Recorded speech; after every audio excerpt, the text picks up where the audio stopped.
अस्सलाम वालेकुम। क्या हाल चाल? उम्मीद करते हैं कि आप खैरियत से होंगे और मन दुआ है कि आप हमेशा खुश रहें, हंसते और मुस्कुराते रहें और इसी तरह हमें अपना प्यार दिखाते रहें। बिल्कुल जी, मेरा नाम मुअज्जम अली। मैं हूं तारिक नूर। मैं मोहम्मद यूसुफ। मैं मोहम्मद यकूब। तो आज हम जिस वीडियो पर रिएक्ट करने जा रहे हैं, वीडियो का टाइटल है Russia warns of blocking G20 declaration, pressure on India. क्या बात अच्छा। हो गई भाई। तो देखते हैं वीडियो, बढ़ते की वीडियो काफी चीजें सीखने को मिलेगी। कौन करते हैं 3 2 1 वीडियो स्टार्ट। नमस्कार and welcome you all to world affairs. मैं हूं प्रशांत धवन। नाउ रिसेंटली आपने इस टॉपिक से रिलेटेड बहुत सारे आर्टिकल्स पढ़े होंगे, रिपोर्ट्स देखी होंगी कि रशिया इंडिया का जो G20 समिट है इसका डिक्लेरेशन ब्लॉक कर सकता है। यहां पर आप देख पाओगे ये बात एक्चुअली रशिया के जो विदेश मंत्री हैं लावरोव, इन्होंने ऑफिशियली कही है कि हम G20 का डिक्लेरेशन, G20 समिट इस बार भारत में हो रहा है, सितंबर महीना स्टार्ट हो चुका है, 9 से लेकर 10 तारीख ये वो डेट्स हैं जब G20 समिट इंडिया में होगा। तो बिल्कुल रशिया के जो विदेश मंत्री हैं कह रहे हैं कि हम डिक्लेरेशन ब्लॉक कर देंगे अगर हमारे व्यूज को डिक्लेरेशन में नहीं रखा गया। यहां पर आप देख पाओगे Russia threatens to block G20 declaration. अब यहां पर आप ये पूछ सकते हैं कि इस सब आर्टिकल्स में ये क्यों लिखा है कि वार्निंग मिल रही है रशिया से, रशिया थ्रेटन कर रहा है। अगर मान लो G20 समिट में एक डिक्लेरेशन नहीं निकलता, डिक्लेरेशन का मतलब है ये भी समझ लो, चाहे कोई भी समिट हो, G7 समिट हो, G20 हो, ब्रिक्स का समिट हो, किसी भी समिट में ना जब सारे वर्ल्ड लीडर्स इकट्ठा आते हैं तब उसके बाद सामने आता है एक डिक्लेरेशन, एक आप कह लीजिए सेट होता है डॉक्यूमेंट्स का। वहां पर वो सब पॉइंट्स मेंशन किए होते हैं जिनको लेकर सारे वर्ल्ड लीडर्स जो समिट के लिए इकट्ठा हुए थे वो एग्री करते हैं। नाउ रशिया कह रहा है कि अगर हमारा जो व्यू है यूक्रेन वॉर को लेकर, कई और चीज़ों को लेकर, ये G20 डिक्लेरेशन में मेंशन नहीं किया गया तो ये पूरा डिक्लेरेशन हम ब्लॉक कर देंगे। और भारत के लिए देखो ये ज़रा मैं कहूँगा नेगेटिव बात इसलिए हो जाती है क्योंकि इतिहास में कभी भी G20 का जो समिट है ये बिना डिक्लेरेशन के ख़त्म नहीं हुआ। यहाँ पे आप देख पाओगे वेस्टर्न मीडिया इसी बात को काफ़ी एम्फसाइज कर रहा है कि G20 under India's presidency risks going down as first to conclude without a statement। के पूरा समिट खत्म हो गया, वर्ल्ड लीडर्स आए बट कंक्लूजन नहीं निकल पाया, एक प्रॉपर डिक्लेरेशन, एक आप कह लीजिए एक पीस ऑफ पेपर पे सहमति नहीं बन पाई। और ऑब्वियसली देखिए ये हमारे लिए खराब है। बाकी अगेन मुझे ये मेंशन करना पड़ेगा, ऐसा नहीं है कि जी G20 समिट्स 1940 से हो रहे हैं, 1950 से हो रहे हैं। G20 एक रिलेटिवली नया ग्रुप है। इनके जो समिट्स हैं, ऑफिशियल समिट्स, ये 2008 से होने शुरू हुए थे। इंडिया अपने इतिहास में पहली बार G20 समिट होस्ट कर रहा है। तो अब हमारे पर्सपेक्टिव से देखो ना तो ये नेगेटिव बात है कि हमने G20 समिट होस्ट किया, वर्ल्ड लीडर्स आए। एक्चुअली अभी ये भी पता नहीं है कि वर्ल्ड लीडर्स आएंगे या नहीं आएंगे, सब वर्ल्ड लीडर्स आएंगे नहीं आएंगे, क्योंकि व्लादिमीर पुतिन ने एक झटका ये दे दिया है। इन्होंने ऑफिशियली ये बात क्लियर कर दी है कि पुतिन इंडिया नहीं आ रहे। यहाँ पे आप देख पाओगे पुतिन टेल्स इंडिया, यहाँ पे आप देख पाओगे BBC का आर्टिकल है, Putin tells India PM Modi ही will not attend Delhi summit. तो पुतिन दिल्ली में नहीं आने वाले। इंटरेस्टिंगली इससे पहले आपको याद होगा इंडिया रशिया का एक और समिट था, वो भी पोस्टपोन कर दिया गया था। अब G20 समिट में भी पुतिन नहीं आ रहे। ये खराब साइन है, ये खराब साइन है। पर्सनली आप मुझसे पूछे, आई थिंक G20 समिट में पुतिन को आना चाहिए था, स्पेशली जब इंडिया ने कैटेगोरिकली ये कह दिया कि ज़ेलेंस्की पार्टिसिपेट नहीं करेंगे G20 समिट में। जो इंडोनेशिया के 2020 वाले समिट में हुआ था, ज़ेलेंस्की बार बार G20 को G19 कह रहे थे, रशिया के अगेंस्ट स्टेटमेंट दे रहे थे। जब ये सब नहीं हो रहा तो इनको क्या प्रॉब्लम थी? एक दिन के लिए ये समिट अटेंड कर सकते थे। ऐसा नहीं है कि एक दिन के लिए ये रशिया से इंडिया में आ जाएंगे तो रशिया यूक्रेन वॉर हार जाएगा। यूक्रेन वॉर को 1-1.5 साल से ऊपर हो चुका है, कोई बड़ी बात नहीं है, 2-3 साल तक वो वॉर चलेगी। तो अगेन मुझे समझ नहीं आ रहा कि पुतिन ने क्यों डिसाइड किया कि ये G20 समिट को अटेंड नहीं करेंगे। उससे ज़्यादा अजीब बात अब ये भी है कि शी जिनपिंग ने भी संकेत देने स्टार्ट कर दिए हैं कि ये इंडिया के G20 समिट को स्किप करेंगे। बाय द वे मैं ये ऐड कर दूं कि रशिया चाइना के जो मेन लीडर्स हैं, प्रेसिडेंट्स हैं, अगर ये G20 में नहीं आते तो इसका मतलब ये नहीं है कि रशिया और चाइना बॉयकॉट कर रहे हैं इंडिया के समिट को या फिर ये पार्टिसिपेट नहीं करेंगे। रशिया की तरफ से जैसे मैंने आपको बताया उनके जो विदेश मंत्री हैं लावरोव, वो आएंगे।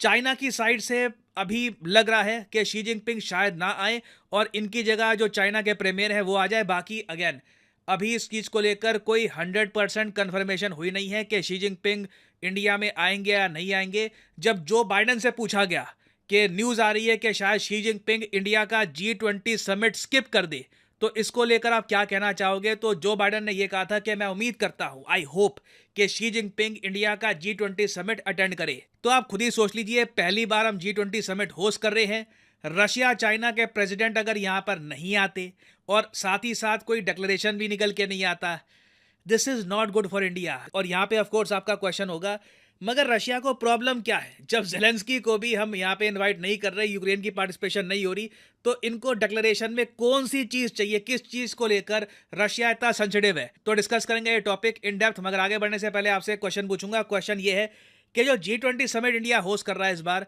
इसका थीम क्या है? इस टॉपिक से रिलेटेड मैंने एक अलग से डेडिकेटेड वीडियो अपलोड करी थी, तो आपको पता होना चाहिए इसका आंसर। ये है यहाँ पे आपकी ऑप्शंस, कमेंट सेक्शन में करिए उत्तर, सही आंसर मैं आपको दूंगा वीडियो के एंड में। ओके, तो ये सारा जो इशू है ना, ये शुरू हुआ था 2022 में। और अगेन, आप जब ये पूरा इशू एक बार समझोगे, आप खुद सोचोगे कि रशिया का ऑपोजिशन जो है ना, थोड़ा सा अजीब है, क्योंकि 2022 में इनका स्टांस कुछ और था, अब कुछ और हो गया है। 2022 में G20 समिट होस्ट किया इंडोनेशिया देश ने। इंडोनेशिया के बाली में G20 समिट हुआ। नाउ इस समिट में एक डिक्लेरेशन सामने आया। डिक्लेरेशन क्या होता है आप जान चुके हैं। अब इस डिक्लेरेशन में ना कई बार यूक्रेन वॉर का मेंशन किया गया।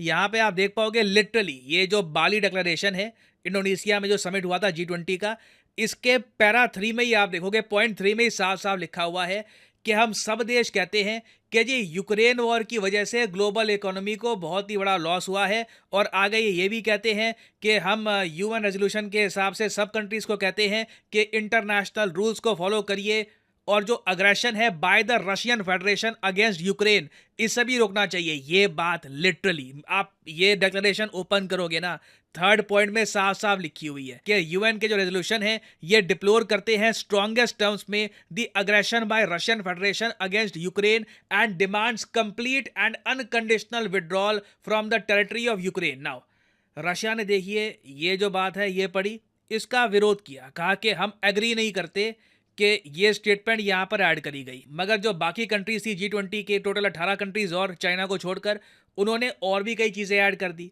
एक चीज़ देखिए यहाँ पर ये भी ऐड कर दी गई कि सभी देश रशिया को कहते हैं कि इनकी वॉर की वजह से दुनिया में फूड शॉर्टेज हो रही है, फर्टिलाइजर की कमी हो रही है, तो इसलिए भी हम चाहते हैं कि यूक्रेन की वॉर थम जाए। और सबसे ज़्यादा पीड़ा रशिया और इवन चाइना को हुई जब पॉइंट 4 ऐड कर दिया गया। ये देखिए, मैं कहूँगा बहुत ही ज़्यादा स्ट्रॉन्ग लैंग्वेज यूज़ करी गई रशिया के अगेंस्ट। ये लोग कह रहे हैं कि इंटरनेशनल लॉ, मल्टीलैटरलिज्म को अपहोल्ड करना बहुत ही इंपॉर्टेंट है। आगे ये भी ऐड कर दिया कि जी यूज़ और threat of nuclear weapons is inadmissible, the peaceful resolution of conflicts, efforts to address crisis as well as diplomacy dialogue are all vital। और लास्ट में ना पीएम मोदी की जो लाइन थी, जो पीएम मोदी ने कहा था व्लादिमीर पुतिन के सामने बैठकर कि today's era is not the era of war, ये भी ना ऐड कर दी गई इस डिक्लेरेशन में। उस वक्त बहुत न्यूज़ बनी थी कि पीएम मोदी ने जो पुतिन को कहा था वो डायरेक्टली यहाँ पर ऐड कर दिया है। तो देखिए रशिया ये सब चीज़ों को लेकर ना खुश नहीं है, बट एट दैट टाइम 2022 में ये डिक्लेरेशन इवेंचुअली अडॉप्ट कर लिया गया था। इधर आप देख पाओगे article, G20 leaders declaration denounces Russian aggression on Ukraine. अच्छे से रशिया की निंदा करी गई इस डिक्लेरेशन में। और यहाँ पे आप देख पाओगे 2 दिन तक मामला अटका रहा कि डिक्लेरेशन पास होगा नहीं होगा। इन दी एंड मेजॉरिटी मेंबर्स जो रशिया की निंदा कर रहे थे, इस बात को एक्नॉलेज करते हुए डिक्लेरेशन को अडॉप्ट कर लिया गया। हालांकि ये भी लिखा गया यहाँ पर कि रशिया और चाइना बहुत सी स्टेटमेंट्स को लेकर एग्री नहीं करते। अब रशिया का देखिए मेन कंसर्न यही है कि ये सारी जो लैंग्वेज है ना, ये जो इंडिया में G20 समिट होगा उसमें भी मेंशन ना कर दी जाए, तब दिक्कत आ जाएगी। और यहाँ पे आप देख पाओगे जो रशिया के एम्बेसडर हैं टू इंडिया, इन्होंने हाल ही में ये भी कहा है कि यूक्रेन इशू को लेकर कोई अभी तक समझौता कंसेंसस डेवलप नहीं हो पाया। इसे ऑल टुगेदर ना डिक्लेरेशन से, कम्युनिक जो आप कह लीजिए डिक्लेरेशन है, इससे रिमूव कर देना चाहिए। अब यहाँ पे आप एक क्वेश्चन पूछ सकते हैं कि रशिया का ये काहे का लॉजिक हो गया कि 2022 में जो इंडोनेशिया का डिक्लेरेशन है उसको ब्लॉक नहीं किया, मगर जो इंडिया में हो रहा है G20 समिट उसके डिक्लेरेशन को ब्लॉक कर देंगे। देखिए इसके पीछे रशिया का भी एक तर्क है। इनका कहना यह है कि हम लोग तो आज के समय वॉर ख़त्म करना चाहते हैं। अगर इंडिया कहता है कि this is not an era of war, हम भी एग्री करते हैं, हम वॉर चाहते ही नहीं है। हम तो कह रहे हैं यूक्रेन के साथ कि बैठकर एक डिसाइड करते हैं कि ये वॉर ख़त्म कैसे करे, मगर यूक्रेन वॉर आगे कंटिन्यू करना चाहता है। यूक्रेन को F-16 चाहिए और ज़्यादा फाइटर जेट्स चाहिए, इनको लड़ना है रशिया से। ड्रोन से ये लोग अटैक कर रहे हैं, हमारे जो ब्रिजेस हैं क्राइमिया के आसपास उन पे अटैक्स हो रहे हैं।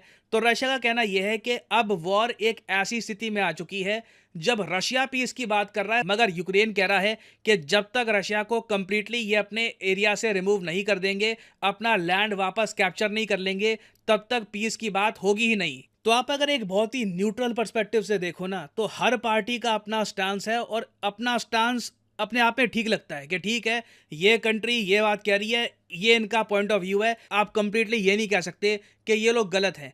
तो इसलिए जो ये प्रॉब्लम खड़ी हो चुकी है भारत के G20 डिक्लेरेशन को लेकर, इसे हम कैसे सॉल्व कर पाएंगे, इसको लेकर कुछ क्लैरिटी नहीं है। हाँ, मैं यहाँ पर यह भी कहूँगा कि काफ़ी बार आपदा में अवसर आता है, जब बातचीत बिल्कुल ही बंद हो जाए, जब बिल्कुल ही सारी पार्टीज अपना स्टांस स्ट्रॉन्ग कर ले, तब काफ़ी बार ना एक कंट्री एक प्रॉपर मीडिएटर का रोल प्ले करके दोनों को टेबल पर बिठाकर एक समझौता भी करवा सकते, क्योंकि इवेंचुअली रशिया और यूक्रेन के जो आम नागरिक हैं वो भी चाहते हैं कि फाइनली ये वॉर ख़त्म हो जाए। आप जान के हैरान होंगे, यूक्रेन के बहुत सारे लोग थे, वो पहले रशिया जाकर काम किया करते थे, उनके बिजनेसेस बंद बैठे हैं, लोगों की इनकम नहीं हो रही, उनकी कई सालों की जो सेविंग्स हैं ये बर्बाद हो रही हैं। तो hopefully Russia, Ukraine, even US में कहूँगा, ये सब पार्टीज जो अपना कड़ा स्टांस लेकर अब बैठ गई हैं, ये थोड़ी सी फ्लेक्सिबिलिटी दिखाएंगी और उम्मीद ये है कि इस बार के G20 समिट में प्रॉपर डिक्लेरेशन निकल के आए और सब कंट्रीज इसको लेकर सहमत भी हो। बट अगेन देखना होगा कि इवेंचुअली होता क्या है। अभी तो इस बात को लेकर भी कंफर्मेशन आएगी कि शी जिनपिंग इस समिट को अटेंड करेंगे या नहीं करेंगे। तो जो भी डेवलपमेंट होती है इससे रिलेटेड मैं आपके लिए अपडेटेड वीडियोस लाता रहूंगा। सितंबर का महीना बहुत ही इंपॉर्टेंट होगा भारत के लिए, पूरी दुनिया के लिए, क्योंकि सबसे इंपॉर्टेंट जियोपॉलिटिकल इवेंट G20 का समिट ये इंडिया में होने वाला है। नाउ फाइनली वापस आते हैं क्वेश्चन की तरफ कि what is the theme of G20 summit happening in India. तो सही उत्तर यहाँ पे है option C, one earth, one family, one future. आपको पता होगा वासुदेव कुटुंबकम, इस थीम को लेकर चाइना ने आपत्ति जताई थी, बट इंडिया ने अभी तक चाइना की ऑब्जेक्शन को इग्नोर कर दिया है और ये वासुदेव कुटुंबकम ये हटने वाला नहीं है। तो ये बहुत ही अच्छा लगा देखकर कि यहाँ पे इंडिया बिल्कुल भी बैकफुट पे नहीं गया। और फाइनली यहाँ पर मैं ये भी ऐड कर दूं कि आप किसी भी एग्जाम की तैयारी कर रहे हैं, चाहे SSC, UPSC, बैंक, आप परचेज कर सकते हैं अनअकैडमी के क्वालिटी कोर्सेज। कमेंट सेक्शन में जाइए, पिन कमेंट में यहाँ पे आपको मिलेंगे link. For example let's say आपको प्रिपेयर करना है UPSC के एग्जाम के लिए, तो UPSC के लिंक पर यहाँ पर करिए क्लिक और यहाँ पे आप परचेज कर पाएंगे अनअकैडमी का UPSC कोर्स। बट जो प्राइसेस यहाँ पर लिखे हैं, don't ever pay these prices. Simply यहाँ पर कोड डालिए PD10 and the prices will start following and you will be able to save a lot of money. So use the code PD10 and save money. और इसी note के साथ ये है video का अंत। Thank you for listening. May the gods watch over you.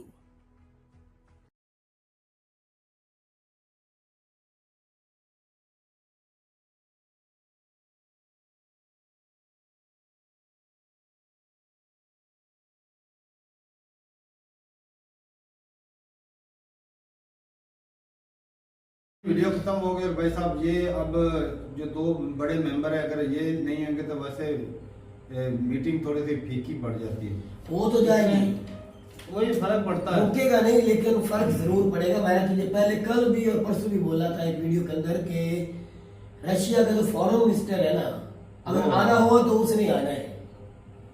अब वो चाइना का भी, आप चाइना की भी वही बात सेम आ गई है। तो भाई सीधी बात है कि अग्रेशन रशिया ने भी दिखाई दी, लेकिन उसकी भी मजबूरी थी रशिया और यूक्रेन वार में, क्योंकि वो नेटो का मेंबर बना। अगर नेटो का मेंबर यूक्रेन बन जाता तो अपने सर के ऊपर बेशक दुश्मन कौन बिठाना, बिल्कुल कोई भी नहीं, मामला हल हो जाना था। इसमें रशिया अपनी जगह पर ठीक है, वो अपनी जगह भी ठीक है। बाकी बात करें वेस्टर्न कंट्री की, यूरोप की या अमेरिका की, वो वैसा एक शैतान का काम कर रहे हैं। उनको सिर्फ इनको काउंटर करने के लिए यूक्रेन को एक प्यादे की तरह इस्तेमाल करना था, और कोई मसला नहीं, और कोई मसला नहीं। अलग रशिया ने बोला है और अब देख रहे हैं कि भाई जंग तो ये खुद खत्म नहीं होने देना चाहते दूसरे। तो ऐसी बात एक साल हो गया, कभी इन्होंने कोशिश ही नहीं की खत्म करने की। खत्म करना देना चाहते तो वही कितने यूक्रेन के बेचारे वो स्टूडेंट या जितनी फैमिली है कितने भाग गए। मैं मजबूर हो गया। रशिया अब तो यहाँ पर बिल्कुल सच्चा है भाई। ये मीटिंग क्यों बुलाई जा रही है? क्या मकसद? ये एक शो तो नहीं भी शो करने जा रहे कम हैं। से कम वो सुलह शुरुआत से नहीं करना चाहते। वो रशिया ने बोला कि आप घर पे बैठ जाओ, नेटो का हिस्सा ना बनो यूक्रेन को। जी तो वो कहता मैंने बनना है। जंग हुई, इतना नुकसान हुआ, वो फिर भी उसी बात पे अकड़ा हुआ है। अब वो ये भाई साहब क्लियर नहीं है कि वो कहता है नेटो का मेंबर बनना है या नहीं बनना। लेकिन अब ज़ेलेंस्की जो उसकी शर्त ये है कि जो रशिया ने इलाका इलाका हुआ कब्जा है वो हाँ। वापस करे। तो वो रशिया वापस कर दे। अगर लेकिन सुलह- रशिया का पैसा इतना ज्यादा अगर नुकसान सुलह उठाया अगर है। सुलह हो सकती है तो वापस कर भाई देगा। दुनिया तबाह हो पैसा जाएगी। तबाह तो इलाके होगी वापस है। करने से सुलह होती तो कर दे भाई। लाखों इतने आदमी ज्यादा जवान फौजी मरे, मारे लाखों। गए हैं, इतने ज्यादा हथियार जाया हुए हैं। तो फिर जंग अगर सुलह हुई ना जिसको वापस फिर करना जंग पड़ा, तो नहीं ना होगी। लेकिन नेटो में वो नहीं जाने देगा, ये पहली शर्त है। रशिया खिलाफ हो जाना भाई। बिल्कुल इतने नेटो में आदमी ना के जवान जाए। मरे। इतना पैसा बर्बाद हुआ, ऊपर से भाई साहब तजारत रोक दी गई नहीं है। अब इलाके भी रखे, उसको नेटो का मेंबर भी ना बनने दे, तो फिर इसमें रशिया की भाई जाती है। तो क्या जो यूक्रेन है उसके बंदे नहीं मरे? बस यही वो बात अगर- है, एक तरफा वो देख नेक्स्ट रहे चीज है, हैं। उसको नहीं बोलेंगे कि आप रसाई कर रहे हो, आप ऐसा कदम उठाते ही ना। इतनी आवाम को मरवा के आज आप सुलह आज करेंगे। अगर लड़ाई के ज़ेलेंस्की लिए बोल रहा है, आज अगर इसको होश आ गई जिसको पहले नहीं पता था, किसको? ज़ेलेंस्की यार, को पता तो कोई काम कर रहे हैं नुकसान दोनों तरफ से करवाकर फिर बोल रहा है कि मुझे तो जो कैप्चर किए वो इससे दो तो मैं सुलह कर लेता हूँ। तो फिर ये तो दोनों ये तरफ सोच देखना पहले है। होती एक तो और इस भी ये बात। नौबत ही ना आती। तो दोनों तरफ बात करना। उसकी एक और भी बात है। बताएं बताएं। कुछ एरिया जो रशिया ने कैप्चर किया था ना, उसको अलहदा कंट्री बना दिया गया मेरे ख्याल में। रशिया से ना, यूक्रेन से दोनों से अच्छा, यूक्रेन का जो कब्जा है उसको अलग कंट्री बना दिया। हाँ, तो कल को वो खड़ा होगा इन सामने, तो फिर वो उस पावर में नहीं होगा, नहीं, उसके नहीं, पास वो इतनी इतना शक्कत है। नहीं होगी कि ना ना कुछ वो एरिया है। रूस की तरफ आएगा, किसी के खाने पे भी तो हो सकता है। जिस तरह इसको लेकिन उकसाया अगर वो गया। रहता बन जाता तो उससे रूस जो को इंटरनेशनली रूल होता है ना, हाँ। जो इंटरनेशनल कानूनी तौर पे रूल होता है, उस हिसाब से रशिया गलत नहीं है।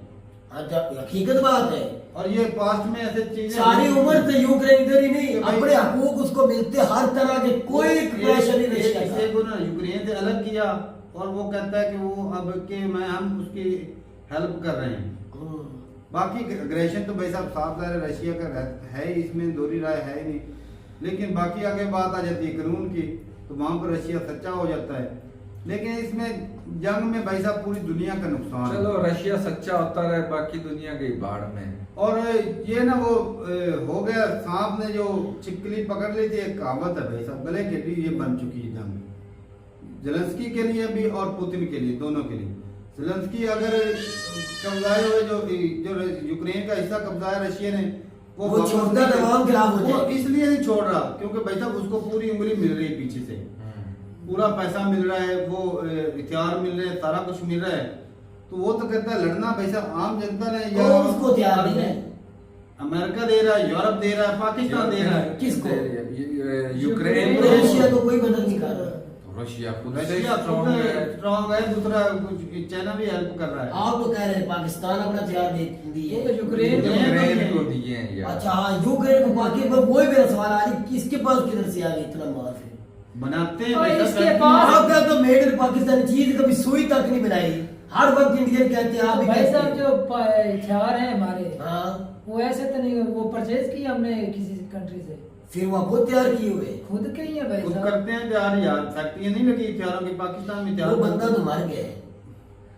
तो वो मार के इसका मतलब कैसी है छोटा सोच है? बच्चा तो है, वो एटम बम बनाने वाला मरा है ना, तो कहीं एटम बम बनाने वाले अभी भी हैं। अच्छा हाँ, ये बात तेरे को समझ होनी चाहिए। अच्छा। तो जो बच्चे भाई काम कर रहे हैं, जो स्टूडेंट हैं, या जो और भी सेंटर हैं, एक तो नहीं कि एक सेंटर एक और इसको तो फिर आप अच्छा फिर मजे की आप ये बात कहते है। हो कि पाकिस्तान एक मिनट में ये कोई तो- मेडल आई थी, कोई सुई भी नहीं बनाई। सुई नहीं बनाई, को बनाई है सुई, सिर्फ बता। सुई की बात असल हमारे कहने का हमारे मतलब गांव से ये जो पाकिस्तान पैसे का import में करते गया हैं ना, है। हाँ, तो फिर इतना भी सुई पता है हमारे गांव से हमारे गया गांव हुआ से है। एक लड़का गया हुआ है। वो चाइना से इंपोर्ट करते हैं सुई। जो इतना कुछ बना दे, सुई नहीं बना सकते। यार भाई हमारा बना कहने का ये लेते मतलब हैं। चीजें मिसाल पैसे दी लोगों ने बनाते कि हैं, सुई नहीं बना use करो। सकते। शुरुआत में नहीं बनती थी, अब तो बना लेते होंगे। तो फिर आप वो मिसाल तो छोड़ सारी दो। बातें वो भी छोड़ो, देखना अब मुझे पड़ेगा। ये बताओ कि G20 में इस जंग का कोई हल निकलेगा कि कोई नहीं? भी कोई नहीं हाल निकलेगा। नहीं निकलेगा। ये बस तो फिर इतनी मीटिंग, इतनी बड़ी ये मीटिंग, ऐसे ये बन जाता है खर्चा ये इतने भाई बल्ले बल्ले इंडिया की होगी, सारी दुनिया आ रही है। वो साबित पता क्या करना चाहते हैं, मेरी सोच है, वो ये साबित करना चाहते हैं जिस तरह कश्मीर में करवाया, दिल्ली में होगा, कितना अमन है, सुकून है, कोई सिक्योरिटी इशू नहीं, अपना माहौल दिखाएंगे, ये सब कुछ करेंगे।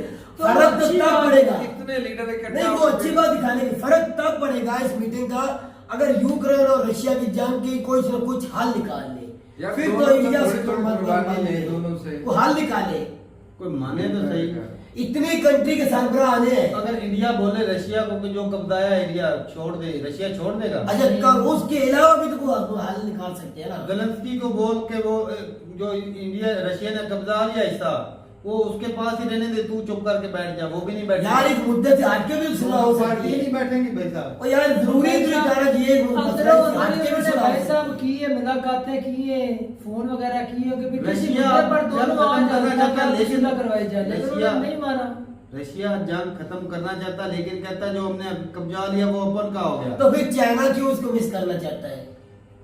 चाइना को अपने मामला तो उसका क्या मामला है फिर? वो इंडिया के अंदर क्यों नहीं आना भाई चाहता? साहब वो रूस का साथ नहीं अभी क्लियर नहीं हो इसका मतलब क्लियर नहीं हुआ। अगर वो करता है, अगर वो करता फिर तो साबित होगा वो रशिया की सपोर्ट कर रहा है, इसकी वजह से नहीं आएगा। और नहीं अपने मामलात हो गए, रशिया से उसको क्या लेना। तो फिर वही बात होगी ना, दो बड़ी कंट्री के सरबराह नहीं होंगे तो वो मजा तो नहीं रहेगा इसके अंदर। चलो मजा तुमने कौन सा डांस देखना लेकिन था? इससे ये बात आएगा। जो जो जिनपिंग ने करनी है वो उसका फॉरेन मिनिस्टर या कोई और दूसरा आके वही करेगा, क्योंकि भाई साहब पूछ के आते हैं सारी बात। और जो ये तो पुतिन ने पूछ बात के ही है। करनी है वो उसका जो फॉरेन मिनिस्टर वो भी वही बात करेगा। लेकिन ये लेकिन जो बाइडेन ने तो बोल दिया इसको, शी जिनपिंग को भी आप आए हम वेलकम करते हैं, मतलब कि इस मुद्दे क्या वो पर बातचीत करते हैं, ये सियासी बयान, सियासी इंसानियत की बयान खातिर कुछ नया सोचते हैं। ना, ना, ये पूरी सियासी इंसानियत बयान है। दुनिया का फायदा हो भाई ये मतलब उसका जो सियासी लेकर बयान बयान तो है उसने दे दिया है। सिर्फ और सिर्फ कुछ न कुछ नया करने के लिए। ये जो बाइडेन का सियासी बयान है कुछ नया करने के लिए। भाई साहब देखते हैं कि ये G20 की जो मीटिंग है इसका हल क्या निकलता है।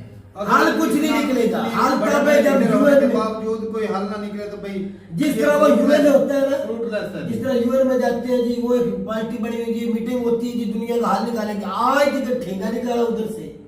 इसी तरह G20 से भी कुछ नहीं निकलेगा, बस मीटिंग होगी, खाए पिएंगे, ऐश करेंगे, घर घर चले जाएंगे, बस नहीं फिर मीटिंग करने का मीटिंग- ये मीटिंग होगी, इससे हाल कुछ नहीं निकलेगा। दुनिया को भाई साहब इंडिया ने दिखाया कि हमारे पास सड़कें यार चलो वो तो वो ही दिखाने में तो भाई अपना फायदा हो रहा है ना इंडिया को। यार इंडिया को तो फायदा हुआ अपने इंडिया दिखा बाहर रहे में हैं। जाए भाई, इंडिया को तो फायदा हो रहा तो है। बस ये बात करना मतलब वो फायदा यही फायदा है। G20 के दौरान ही होना। भाई साहब आने वाले कई सालों में भाई साहब वो जो उन्होंने 4 चीजें कर ली दुनिया में उसमें नाम नाम यार, इससे फिर बढ़ेगा। वही बात पे आगे मैंने अमन पहले शांति दिखाई जाएगी, मैं सिक्योरिटी बिजनेस दिखाई को जाएगी। फरोग मैंने तुझे पहले इस वीडियो स्टार्ट में बता दिया, सिर्फ इंडिया को इसका फायदा होगा, उसको ये लाने का।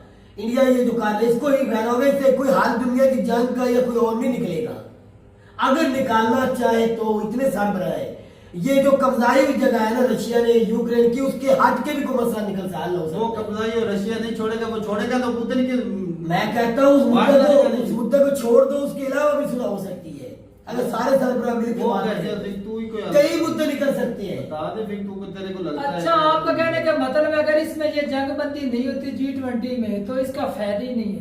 फायदा इंडिया को सिर्फ, मेरी बात सुन, दूसरों को क्या फायदा? बात तो सुन ले। रशिया अगर का उन्होंने जो- हाल निकालना है, इनकी सुलह करवाने तो भाई साहब किसी और दिन इसकी मीटिंग रख लेते हैं या किसी और कंट्री में मीटिंग रख कर हाल करवाना है इन सभी ने मिलकर। ये जिस मकसद के लिए G20 बनाया गया है इसमें भाई साहब पहले वो मकसद अचीव करे। क्या मकसद है? जो भी है भाई साहब उनका मकसद G20 में क्या चीज अभी है, मेन मकसद का पता ही नहीं कि क्या मकसद है। मेन कई मकसद है ना उसके इसमें अंदर। बिजनेस का होगा, इकोनॉमी का भाई साहब मकसद सिर्फ है। होगी वो जिससे इंडिया को फायदा होगा। तो वो भाई वो साहब तिजारत करेंगे, पूरी- अपनी सकाफत दिखाएंगे, अपना माहौल दिखाएंगे, दुनिया को साबित करेंगे कि कोई सिक्योरिटी इशू नहीं है। तो वो हमें भी पता है कुछ भी नहीं, अमन है, सुकून है। रशिया और यूक्रेन की जंग में पूरी दुनिया की इकोनॉमी को झटका लगा पड़ा है। तो फिर पूरी दुनिया के कितने सरबराह आ रहे हैं, वो हाल निकाले, भाई- तब जाके इस ऐसी मीटिंगों का फायदा होगा। कान को सीधा पकड़े हाँ। या उल्टा पकड़े। भाई साहब अगर ये यूक्रेन मुद्दा थोड़ा वहीं पर ही कमजोर खत्म होता हो ना, रहा। ये यूरोपियन और जो अमेरिका उसकी सपोर्ट ना थी, थोड़ा कमजोर होता, ज़ेलेंस्की टूट कब सकता का है। हथियार डाल देता। लेकिन तो इस मीटिंग में आ कौन रहा है? वो ही आ रहे जो इसको सपोर्ट ज़ेलेंस्की को करते हैं, हाँ। सारे वो ही आ रहे हैं, सही बात है। तो फिर सुलह कैसे होगी? कोई नहीं, सुलह ही नहीं होनी भाई। हाँ। ना पुतिन इलाका कब्जा छोड़ेगा और ना ज़ेलेंस्की चुप करके बैठेगा। उसको भी पता चल गया कि रशिया कमजोर हो गया है। बिल्कुल। एक तो पुतिन के खिलाफ इंडिया को रशिया के खुद ही बंदे अपने, खिलाफ हो गए, कई बंदे खिलाफ हो गए। एक वैगनआर हो गया था, वो तो भाई कब्जा करना चाहते थे, लेकिन भाई साहब वो कंट्रोल हो गया, उनके साथ भी मुआहदे हो गए। जो भी हो जाए 2037 अगर मर ना जाए यही बंदा हुकूमत करेगा। लेकिन एक स्ट्रॉन्ग लीडर है पुतिन, नो डाउट, इसमें कोई डाउट नहीं भाई साहब, स्ट्रॉन्ग लीडर है और इसको ना कंट्री के लोगों को सपोर्ट करना चाहिए। लेकिन हाँ, ये जो जंगी मामला हो जाते हैं ना, ये इससे कंट्री का जो लाखों जवान शहीद हुए हैं उसका भी तो देखना है, कुछ बीच वाला रास्ता निकालते। शुक्र है तू मान गया, मैं भी यही कह ताकि रहा जो हूं। ना जंग होती, ना घरों के घर, जो इतने जवान शहीद हुए, जो इकोनॉमी का तो वो किधर जाते? यूरोपीय यूनियन के सरबराह किधर जाते? यूक्रेन वाले उन्होंने सारे किधर घरों जाना? में चले गए हैं। ये ही तो वो चाहते थे मेरा भाई, यूक्रेन वालों का साथ इस तरह हो, वो उन्होंने जो चाहते थे यूरोपीय यूनियन वो हो गया। और भाई ठीक कौन सा है, दुनिया का सरबराह ज़ेलेंस्की ने उधर जाके वो बात करना था? रशिया को कमजोर करना चाहते हैं, तो कभी भी नहीं होगा। मकसद नहीं। तो ठीक है भाई, मिलते नहीं वीडियो के साथ, तब तक के लिए इजाजत दें। अल्लाह।